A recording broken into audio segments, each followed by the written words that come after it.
I want to tell you about a morning on a golf course here in Pinehurst where I shot the best round of my life. A 2 under par 70 on a course that really had no business giving me that kind of a score. And I didn't earn it by grinding. I didn't earn it by preparation or hard work. I didn't earn it by trying harder than everyone else on the course that morning. No, I earned it because for one clear morning I had stepped away. I was rested, I was present, and I was completely out of my own way. And I'll come back to that story, but first, let me ask you something. What if the thing you've been told is a virtue, the thing the legal culture has rewarded you for, celebrated you for, built your identity around, is actually costing your clients? Not your lack of preparation, not your billing rate, not your talent, but your exhaustion.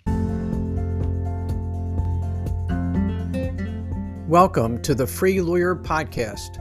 I'm your host, Gary Miles. 25 years into my career, I was a hamster on a wheel. I was a managing partner at Huseman, Jones & Miles. I did mostly insurance defense work in the transportation industry. Some specialized carriers would send me their trucking cases. I got every case they had in the state of Maryland. But what happened was they were sending me more cases than I could responsibly handle, more than I could manage with the focus and the clarity that my clients actually deserved. And I was working hard, and I was producing results. The numbers were there, but I wasn't really performing. And there's a real difference between those two things. Working and performing are not the same. Busy and effective are not the same. Output and excellence are not the same. It took me longer than I like to admit to understand what that difference was and what it was costing me, and more importantly, what it was costing the people who were depending on me to be at my very best. So here's what I want to give you today. I want to completely reframe the way you think about rest. Not as a luxury, not as a reward you've earned when the caseload finally lightens, which, let's be honest, it never does. I want to show you that for an elite attorney, strategic rest is one of the most powerful performance tools available to you. And most of us have been conditioned, quietly, systematically, to leave it completely untouched. We're going to talk about why the legal profession's relationship with exhaustion is costing you in ways you may not even be aware of. We're going to talk about 4 specific, practical ways to build strategic rest into the way you actually practice. And, really most importantly, we're going to talk about the identity shift underneath all of that, because without that piece, nothing else holds. And I'm going to come back to that morning at Tallamore Golf Course in Pinehurst, because that's where all of the stopping theory for me and became something I knew in my bones. So let's get into it. I'm Gary Miles. I spent 46 years practicing law, litigation, family law, and managing partner at my firm for over 30 years. And I'm not talking about burnout from the outside because I've lived it from the inside. That experience is the very reason I coach elite attorneys today through the Free Lawyer Framework. My work, helping accomplished lawyers who feel trapped by the very success they built, is what inspires me. So let's talk about the martyrdom culture. We've all experienced it. It starts in law school, quietly, subtly. We work the longest hours. We try to be the most committed. And it seems like the ones who work the longest and the hardest are the ones who get the credit and the grades. And we become the partner who never leaves the office, the one worth emulating and imitating. And we get those midnight emails, which are just proof of our trustworthiness. Over time, the martyrdom becomes more than a habit. It becomes our very identity. Our value becomes measured by availability, by output, by visible sacrifice. We look down upon the lawyer who leaves work at 5:30. We question the lawyer who's not always available. And we start to admire the dangerous compliment, the one that says, "You're indispensable." It sounds like recognition, doesn't it? It feels like a reward. It feels like we're being acknowledged for our superior service. But what it actually describes is a practice that's built on your depletion, your exhaustion, your sacrifice. Indispensable means the firm cannot function without your constant presence. That's not excellence. That's a system that has learned to consume you. And that's exactly where I was 25 years into my practice. I felt overwhelmed. I felt indispensable. I couldn't turn down the cases. They'd go to another firm. I hadn't developed a team that could back me up and support me. I felt pride in how hard I worked. I felt grateful that the insurance companies sent all their files to me. But my identity became tied to that martyrdom, to that sacrifice that I was making.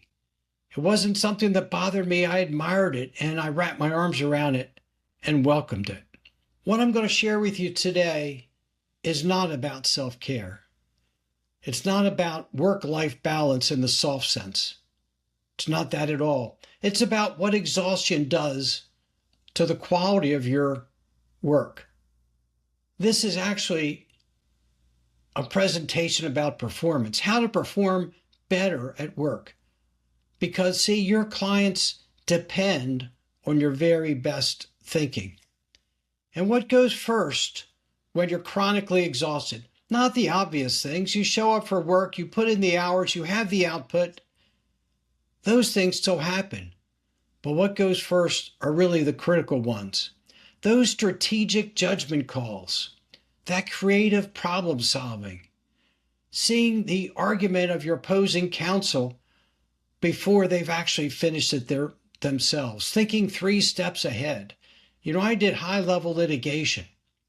And sure, it required effort and hard work, but it involves some strategic thinking, some creative analysis to really reflect on what were the best arguments and how to respond to the arguments I anticipated my opponents would make.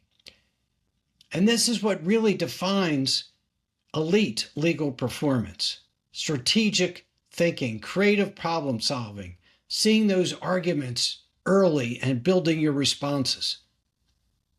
But those are the very first casualties. The cases that challenged me the most didn't yield to harder work and more dedicated effort. They yielded to clarity. And clarity is not manufactured by pushing further. Clarity doesn't come from trying harder and working longer hours. Indeed, those destroy it. Clarity comes from a mind that has been allowed to recover. See, your exhaustion is not noble. Not at all. It's not a demonstration of your dedication. Your exhaustion is actually a liability. It's a liability to your practice.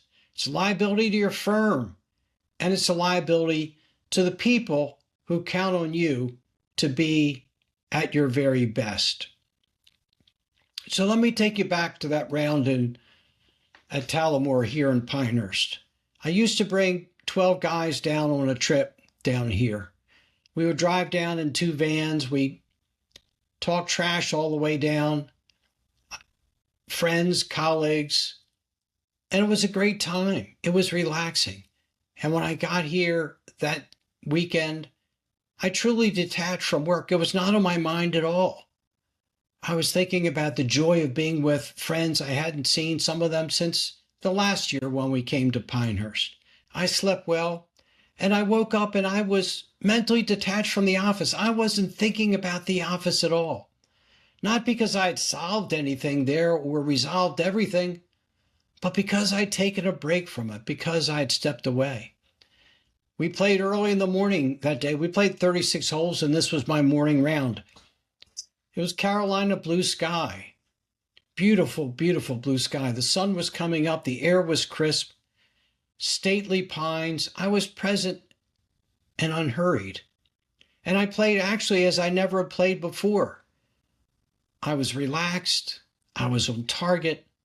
I wasn't talking to myself. I wasn't keeping that mental scorecard in my mind that I usually did. Every shot felt relaxed and comfortable. I felt in a zone. I shot a 200 par 70. It was my career low. And it was on a course that was quite challenging and had no business yielding that from me. I didn't play well because I tried harder. I played so well because I stopped carrying what I normally carried. The worries about work, the stress from the office. And what's the point of the story? The point isn't to brag about my best golf round ever, but I learned a lesson that day. I learned that strategic rest is not an abstraction.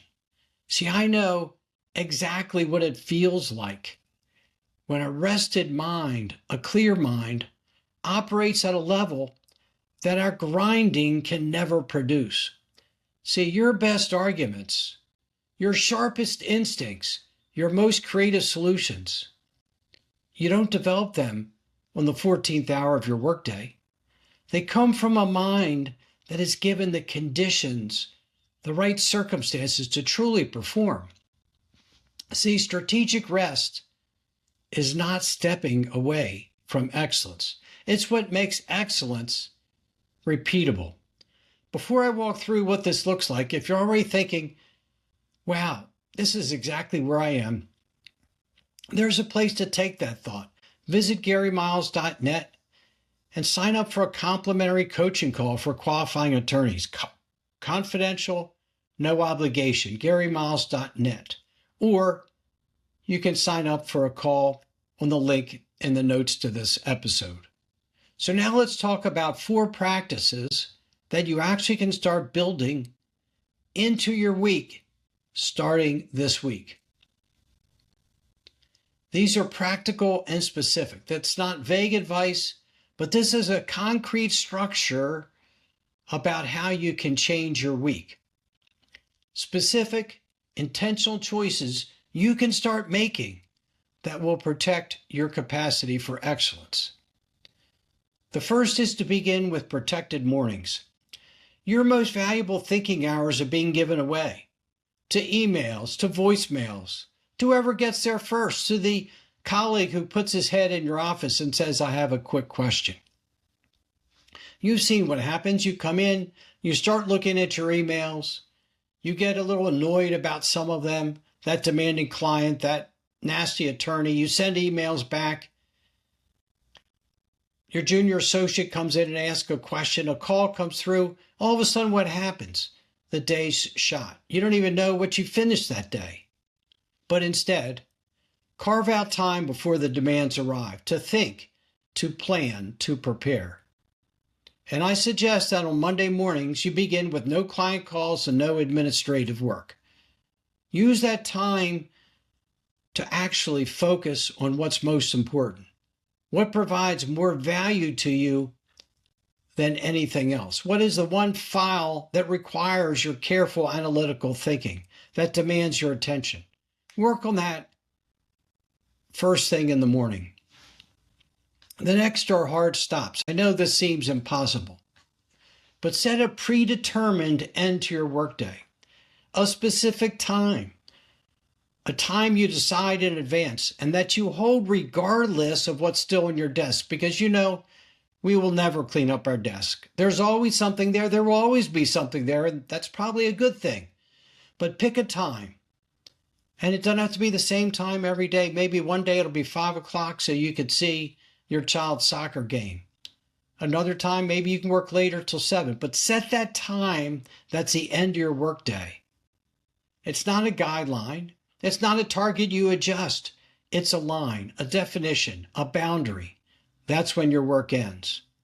See, your mind will perform differently and more efficiently when it knows the day has a real end. When there's a time when you're going to shut things down and go home to your family. So give that a try. The third is what I call white space.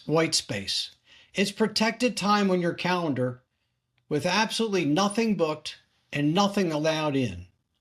It's not downtime, but it's thinking time. It's space to step back from the immediate. And without it, you're always managing what's in front of you, never leading to what's ahead. It's time for you to plan and visualize. Where do you want to be? Where do you want your firm to be? So find some protected time where you can really step back and reflect. How often have you given yourself that luxury? And finally, number 4, full disengagement. Full disengagement. I don't mean mostly off. I mean completely off. No email checks, no phone glances, no mentally rehearsing the brief at the dinner table. See, a mind that is never fully away is a mind that never fully recovers. And this doesn't have to be every night at 5. You pick the time. But when that happens, you're completely disengaged. And find one day on the weekend at least where you can disengage. Completely. And attorneys who commit to this don't come back softer. They come back with a clarity that the grind, the dedicated effort can never produce. I didn't shoot that 70 in spite of stepping away. I shot it because I had. So let's talk about the identity shift. You're listening to me and you say, Gary, that's nuts. I can't fully disengage. I can't set a hard stop at the end of my day. I have too much to do. So I've been there. I understand. I get it. Trust me. But I'm going to ask you to trust me and know that this worked. These practical changes matter, but they won't hold unless you address what's driving your resistance. I know in your mind when you heard me say those things, you immediately said, I can't.